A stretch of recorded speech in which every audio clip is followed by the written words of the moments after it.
Hello everybody, welcome to Arvind Academy. Today I am discuss polity, origin of constitutions, company rules 1857 to 1947. यहाँ से हम आपको बता दूं कि यहाँ से आपका इसके पहले मैंने फर्स्ट पार्ट एक्सप्लेन किया, डिस्कस किया है आपका जो कंपनी रूल के बारे में, जो पॉलिटी की पार्ट से रिलेटेड था। जो आपका रेगुलेटिंग एक्ट 1773 से 1857 के बीच में जो कंपनी रूल होता है, वहाँ हमने सारी चीज़ें डिस्कस की थी। अगर आपने अभी तक फर्स्ट पार्ट नहीं देखा है पॉलिटी का, तो आप पहले उसको देखिए, देन उसके बाद आप इसको देखिए, क्योंकि माइंड में सीरियस देखेंगे तो क्लैरिटी बनेगी और रिवीजन करते रहें। नेक्स्ट हमारा पार्ट आता है हमारा एडमिनिस्ट्रेशन लेजिस्लेटिव रिफॉर्म आफ्टर 1857। आपको बता दूं कि इसके पहले जो कंपनी रूल चलता था, कंपनी रूल के बाद हमारे जितने भी गवर्नर जनरल ऑफ इंडिया थे, इनके बहुत ज़्यादा चेंजेस के कारण एक बहुत ही बड़ा रिवॉल्ट हुआ था, जिसको बोला जाता है 1857 का रिवॉल्ट बोला जाता है।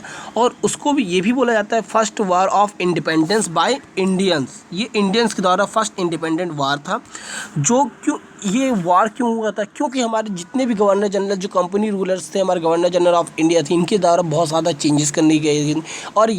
और इस रिवॉल्ट के बाद हमारे जो मुग़ल शासन थे, मुग़ल एम्परर थे, इनको यहाँ से एंड कर दिया जाता है। जो हमारे लास्ट मुग़ल एम्परर को आपको बताना, who is the last king of Mughal emperor, जो मुग़ल एम्परर का लास्ट किंग कौन था, आपको कमेंट बॉक्स में बताना था।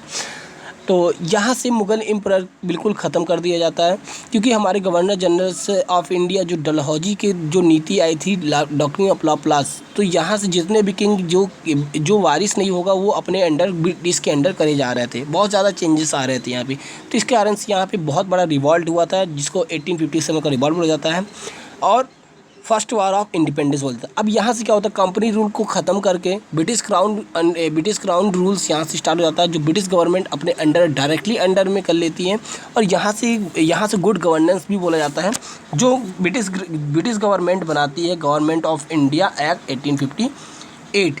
अब यहाँ से हमारे गवर्नर जनरल ऑफ जो इंडिया थे, अब यहाँ से उनका नेम चेंज हो गया, वाइस रॉय हो गया। जो हमारे last governor general of India Lord Canning थे, अब वो वाइस रॉय बन गए, जो फर्स्ट वाइस रॉय के नाम से जाने लगे, लॉर्ड कैनिंग।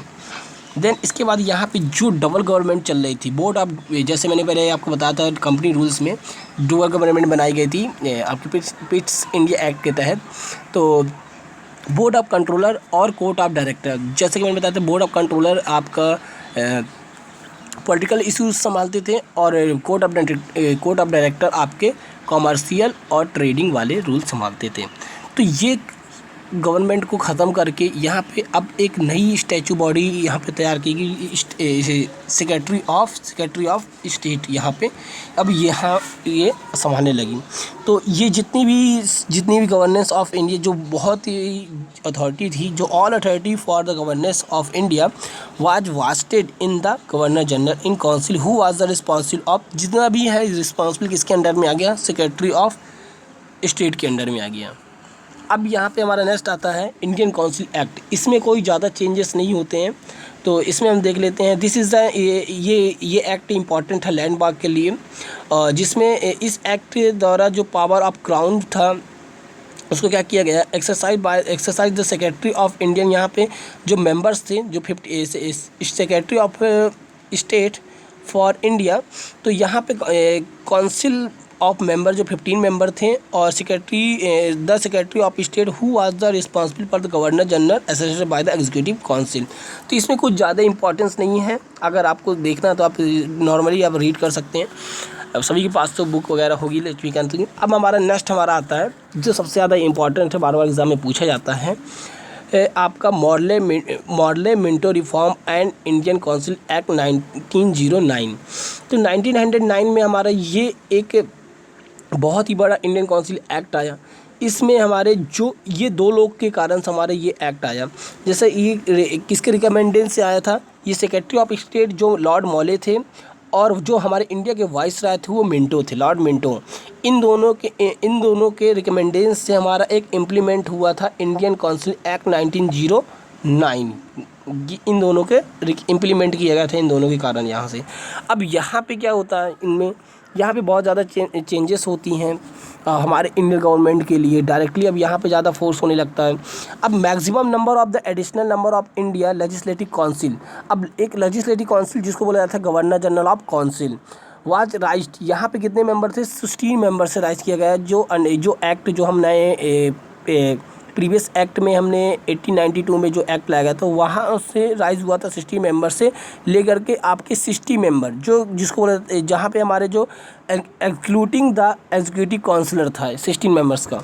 नेक्स्ट हमारा होता है legislative कॉटी empower the move solution on budget. अब यहाँ से अब ये इंडियन काउंसिल एक्ट में इंडियंस के जो पावर इतनी आ गई, अब यहाँ बजट पे भी डिस्कशन होने लगे, पब्लिक मैटर में भी डिस्कशन होने लगे और सर्टेन स्पेसिफिक सब्जेक्ट जो बहुत जो आर्म फोर्स और फॉरेन अफेयर्स और इंडियन स्टेट्स के बारे में यहाँ पे डिस्कशन चलने लगा। इतनी पावर हमारे आ गई गवर्नमेंट ऑफ इंडिया एक्ट में, जो गवर्नमेंट कॉन्स्टिट्यूशन जो बनने लगा था हमारे, ये लॉर्ड मार्ले मिंटो रिफॉर्म से स्टार्ट हो गया।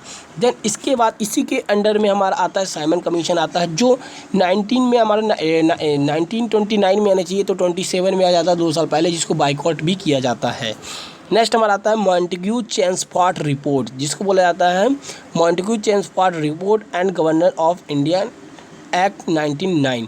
अब ये जो हमारे सेक्रेटरी ऑफ स्टेट जो हमारे MS मॉन्टेग्यू हैं, है ना, और हमारे जो गवर्नर जनरल हैं हमारे लॉर्ड चेम्सफोर्ड, इनके फार्मूला प्रपोज किया गया था गवर्नमेंट ऑफ इंडिया एक्ट 1919 में किया गया था, जिसे बोला जाता है Montagu Chelmsford report governor of India. Government of India act finally हमारे यहाँ पे कॉन्स्टिट्यूशन के लिए बहुत ज़्यादा यहाँ पे आया आपका यहाँ पे।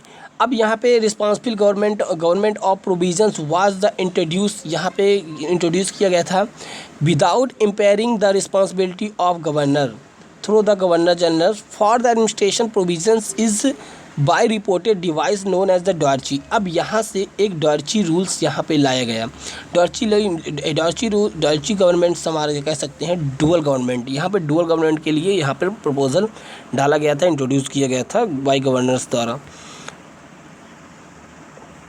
सेंट्रल और प्रोविंस, ये दो पावर्स थी हमारे, मतलब सेंट्रल आपका देख सकते हैं और प्रोविंसेस आपका स्टेट बाय स्टेट था। तो सेंट्रल जो था पूरा कंट्रोल रहेगा सेंट्रल गवर्नमेंट के हाथ में, और जो प्रोविजंस ये 2 पार्ट में किया गया है, सब डिवाइडेड किया गया है ट्रांसपोर्ट और रिजर्व में, सब्जेक्ट में ये 2 पार्ट में डिवाइड कर दिए गए। अब the Indian legislative was made of the representative for first time by cameral. अब बाई कैमरल का क्या होता है? अब यहाँ पे पहली बार बाई कैमरल का यूज किया गया है, मतलब बाई कैमरल के है हमारे यहाँ पे 2 हाउसेस जिसको पहले बोला जाता था अपर हाउसेस और लोअर हाउसेस। तो जो अपर हाउसेस है, तो अपर हाउसेस को हमने नेम दिया था काउंसिल ऑफ स्टेट। और यहाँ पे टोटल कितने मेंबर थे? 60 मेंबर थे, जिसमें से 34 मेंबर को इलेक्ट किया जा रहा था, इलेक्टेड करके बुलाया जाता था। नेक्स्ट हमारा आता है लोअर हाउस। लोअर हाउस को बोला जाता है जिसको लोकसभा बोलते हैं आज की डेट में। लोअर हाउस को बोला जाता है लेजिस्लेटिव असेंबली, और अपर हाउस को हम बोलते हैं राज्यसभा बोलते हैं, काउंसिल ऑफ स्टेट बोलते हैं उसको। तो this was composed of about 1400। यहाँ पे टोटल कितने मेंबर होने लगे? यहाँ पे 144 मेंबर्स थे, जिसमें से इलेक्टेड आते थे 104 मेंबर इलेक्टेड किए गए थे। अब इसके बाद हमारा आती है गवर्नमेंट ऑफ इंडिया। फाइनली हमारे इंडिया के लिए गवर्नमेंट बन गई थी। अब यहाँ से बहुत ज़्यादा चेंजेस होते हैं, जो हमारे कॉन्स्टिट्यूशन यहाँ पे बहुत ज़्यादा पार्ट डाले गए थे कॉन्स्टिट्यूशन के लिए। This act mark a second milestone toward completely responsible government in India. It was a lengthy और डिटेल डॉक्यूमेंट्स हैविंग 321 सेक्शन और 10 शेड्यूल्स थे आपके यहाँ पे। और नेक्स्ट हमारा आता है it provided for establish of all India federation consisting of provision of Princy state unit. This the act divided power. अब यहाँ पे क्या हुआ था, इस गवर्नमेंट एक्ट में 1935 में पावर को डिवाइड किया गया था 3 पार्ट में। पहला आपका था central and unit in term of list, federal list. यहाँ पे आपका फेडरल लिस्ट आता है जो फॉर सेंट्रल के लिए था। 59 आइटम्स थे, और प्रोविज़न के लिए था, प्रोविज़न लिस्ट था, इसके 54 के आइटम थे। और कॉन्करेंट मतलब दोनों के सेंट्रल और प्रोविज़न दोनों हैं हैंडल करेंगे, उनके लिए था, दोनों के लिए 36 आइटम थे। ये 3 लिस्ट आपने पढ़ा होगा, सेंट्रल जो आज की डेट में हमके सेंट्रल लिस्ट, स्टेट लिस्ट और कॉन्क्लेव लिस्ट। तो ये वही चीज़ है, प्रोविजनल जो स्टेट के लिए था, सेंट्रल सेंटर के लिए था, और कांग्रेस जिसमें स्टेट और सेंट्रल दोनों के अंडर में होगा। अब यहाँ पे फेडरेशन एंड हमारी जो गवर्नमेंट है, हमारी फेडरल गवर्नमेंट और यूनिटरी गवर्नमेंट दोनों है, इसलिए वो सेमी फेडरल भी बोला जाता है, क्योंकि आपका दोनों पे पावर डिवाइड है, सेंट्रल और प्रोविंशियल में दोनों पे डिवाइड है। लेकिन कोई इमरजेंसी आने के बाद हमारा डायरेक्टली पावर किसके पास आ जाती है, गवर्नमेंट के पास है, इसलिए सेमी फेडरल भी हमारी है। नेक्स्ट, अबॉलिश किया गया था डॉर्ची इन द प्रोविजन और इंट्रोड्यूस किया गया था provision autonomy in its place. The province were allowed to act as the autonomous unit of administration in their the defined spheres. Moreover, the Act introduced responsible government in provisions that its government was required to act with the advice of minister responsible to provincial legislative. This came into the effect 1937 was the discontinuous 1939. अब इसमें क्या किया गया था, अब यहाँ पे provide for the adaptation of the dyarchy, यहाँ पे तो प्रोवाइड कर दिया गया था, एडॉप्ट भी कर लिया गया था डॉर्ची एट सेंट्रल पे, तो ये एडॉप्ट कर लिया गया था। But consequently is the federal subject were divided into reserve subject और ट्रांसफर सब्जेक्ट। अब यहाँ पर जो फेडरल में सब्जेक्ट में हमारे 2 पार्ट में डिवाइड कर दिया गया था। Federal subject were divided into reserve subject और ट्रांसफर सब्जेक्ट। तो यहाँ पे provision act did not come into the operation at all. Next हमारा आता है, it is abolished in council act of India. Abolish किया गया था council of India, establish by the government of Indian act 1858। जो भी इस्टेब्लिश किया गया था 1858 में, जो ब्रिटिश क्राउन के अंडर में, अब यहाँ से एबॉलिश किया जाता था, एबॉलिश किया गया है बाय काउंसिल ऑफ इंडिया के द्वारा। अब क्या हुआ, the secretary of state for the India was provide with a team of adviser, extended the franchise about the 10% of total. It provide for the establish of reserve. अब यहाँ पे हमारा जो गवर्नमेंट हमारी थी 1935 में, तो गवर्नमेंट ऑफ इंडिया द्वारा यहाँ पे एक इस्टेब्लिश किया गया था पहली बार रिज़र्व बैंक ऑफ इंडिया, जो डायरेक्टली एग्जाम में पूछी जाती है। 1935 में रिज़र्व बैंक ऑफ इंडिया को इस्टेब्लिश किया जाता है, जो India to the control the currency और candidate of country. It provide the establish is not only the federal public service commission but also provisional public. ये इस्टेब्लिश की गई थी, ये सिर्फ फेडरल पब्लिक के लिए नहीं की गई थी, ना ही सर्विस कमीशन के लिए की गई थी, लेकिन ये प्रोविजनल पब्लिक सर्विस के लिए भी की गई थी। नेक्स्ट इंडियन, अब ये फाइनली हमारा आ जाता है इंडियन इंडिपेंडेंस एक्ट 1947। अब यहाँ से हमारा फाइनली गवर्नमेंट हमारे इंडियन के हाथ में आ जाती है, जैसा कि आपको पता है। अब क्या होता है, 20 February 1947 the British prime minister Clem Attlee declared the British rule in India would end by 30 June 1948 after which power would be transfer to responsible India. अब यहाँ पे क्या होता है, अब यहाँ पे जो ब्रिटिश के प्राइम मिनिस्टर थे क्लेमेंट एटली, उन्होंने डिक्लेयर कर दिया था जो ब्रिटिश रूल है जो इंडिया में चल रहा था, यहाँ 20 फरवरी 1947 को उन्होंने डिक्लेयर किया था। और अब इसके बाद क्या था, यहाँ से उनका ब्रिटिश रूल्स यहाँ से ख़त्म हो जाता है, और 30 जून 1948 के बाद जो भी पावर हो थी ब्रिटिश के बाद, वो ट्रांसफ़र कर दी जाती है इंडिया के हाथ में कर दी जाती है, और अनाउंसमेंट किया जाता है। This announcement is was follow by the agitation by the Muslim League demanding partition of country. अब मुस्लिम लीग के रिकमेंडेड के मतलब उनके डिमांडिंग के कारण वो मुस्लिम लीग में पार्टीशन ऑफ जो कंट्री को पार्टीशन करना होता है, ये एग्री हो जाते हैं।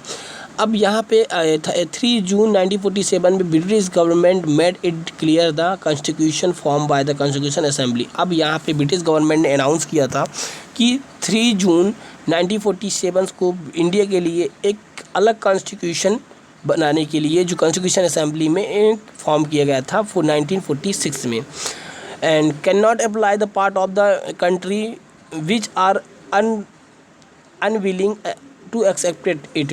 On the same day, 3 June 1947, Lord Mountbatten, the Viceroy of India, जो हमारा नेक्स्ट हमारा जो 3 जून को 3 जून 1947 में हमारे जो एक माउंटबेटन जो वाइसराय जो इंडिया के नए आए थे, उनको वो आते हैं और उनको बोला जाता है फोर्थ द पार्टीशन प्लान। वो पार्टीशन प्लान लेके आते हैं जो माउंटबेटन प्लान के नाम से जाना जाता है। पार्टीशन प्लान को क्या बोला जाता है? माउंटबेटन प्लान भी बोला जाता है। इस प्लान को एक्सेप्ट किया जाता है कांग्रेस और मुस्लिम लीग के द्वारा। Immediately effect was given the plan by the enacting independence act 1947। अब इसकी कुछ फीचर्स देख लीजिए, जो कुछ इंपॉर्टेंट फीचर्स होते हैं।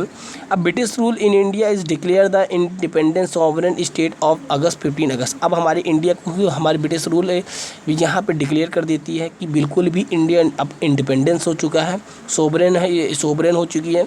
ए सोवरेन स्टेट फ्रॉम 15 अगस्त 1947 को, 15 अगस्त 1947 को हमारा स्टेट सोवरेन हो चुका था, एक सेकुलर कंट्री हो चुकी थी। It is provide for the partition of India.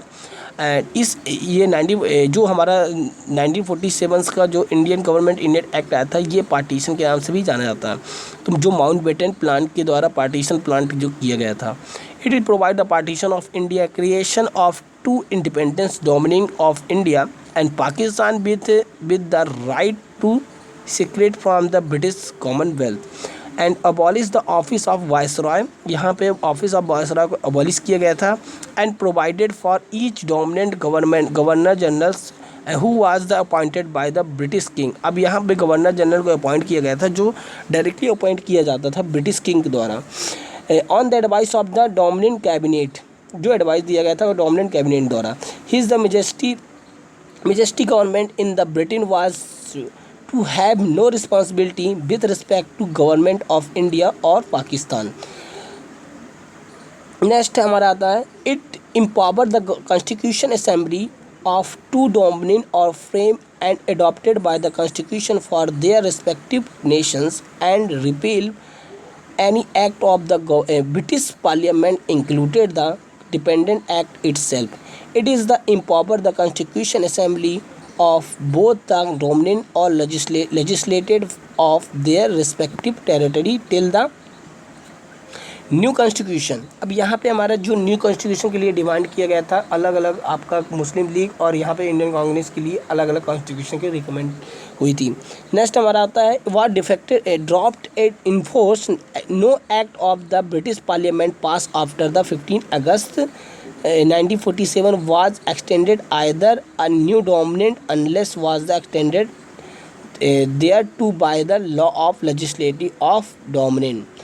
It is abolish of office the secretary of state. अब यहाँ पे abolish की जाती थी secretary of state को भी establish की गई इंडिया में, और transfer the function of the secretary of state for the commonwealth affairs. Next हमारा आता है, it is the granted freedom of India princely state either joining the dominant of India या डोमिनेंट ऑफ पाकिस्तान। यहाँ पे इनको जो प्रिंसेस स्टेट थे उनको भी यहाँ पे अब मिलाने की कोशिश की गई कि वो या फिर इंडिया में आना चाहते थे या फिर पाकिस्तान के साथ ज्वाइन होना चाहते थे। ये आपका जो ग्रांटेड किया गया था फ्रीडम ऑफ इंडिया में प्रिंसेस स्टेट जो थे। Provide the governance of each the dominion and it is the promises by the government of India act 1945 till the new constitution were form the dominant were the however authorized the word make it form the dominant were however authorized the make modifications of act. Finally हमारा India अब यहाँ से freedom हो जाता है और यहाँ से कॉन्स्टिट्यूशन हमारे बन जाते हैं। नेक्स्ट हमारा क्या होता है, design the governor general of India, design किया जाता है governor general of India and the provincial governor is constitutional nominal head of the state. They were made of act on the advice of representative council of minister in the all matter. And next हमारा आता है, Ptolemy's is the dropped the till empower of the India from the royal title of King England और discontinued the appointment of the civil service और reservation of post by the secretary of state for India. The member of the civil service appointed 15 August 1947 would continue to enjoy all benefits. जितनी भी appointments थी जो civil service की, उसको डिसकंटिन्यूट करके reservation of post bye secretary of India for India के लिए थी, ये आपका डिसकंटिन्यूट और अपॉइंटमेंट सिविल सर्विस में किया जाता था। Next, all the stroke of midnight, जो हमारा मिडनाइट था 14 अगस्त और 15 अगस्त का 1947 में, तो British rule come to end and power was transfer. अब यहाँ जो आपका 14 अगस्त और 15 अगस्त की रात थी, यहाँ से ब्रिटिश जो रूल था यहाँ से बिल्कुल पावर एंड हो जाता है, यहाँ से उनका बिल्कुल ख़त्म हो जाता है और पावर ट्रांसफ़र कर देते हैं न्यू इंडिपेंडेंट डोमिनेंट इंडिया और पाकिस्तान को, दोनों को ट्रांसफ़र कर देते हैं।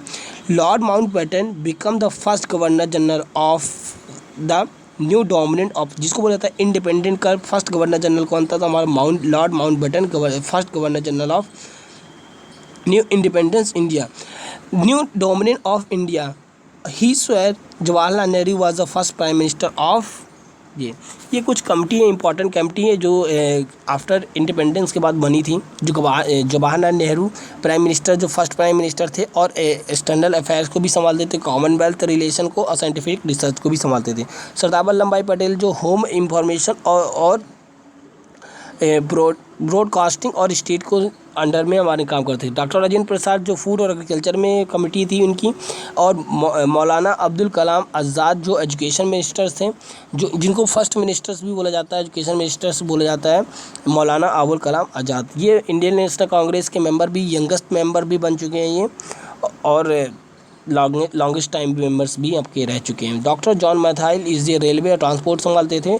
एक के सनमुगम फाइनेंस से रिलेटेड संभालते थे। डॉक्टर भीमराव अम्बेडकर जो लॉ की कमेटी संभालते थे, और ये द्रौपदी कमेटी इन्हीं के द्वारा ही बनाई गई थी। ये कुछ इंपॉर्टेंट ये पर्सनालिटी के वर्क हैं जो आप देख सकते हैं। तो गाइज़, अगर आपको लेक्चर अच्छा लगा हो तो प्लीज़ लाइक, सब्सक्राइब, शेयर करना ना भूलें। Thank you guys.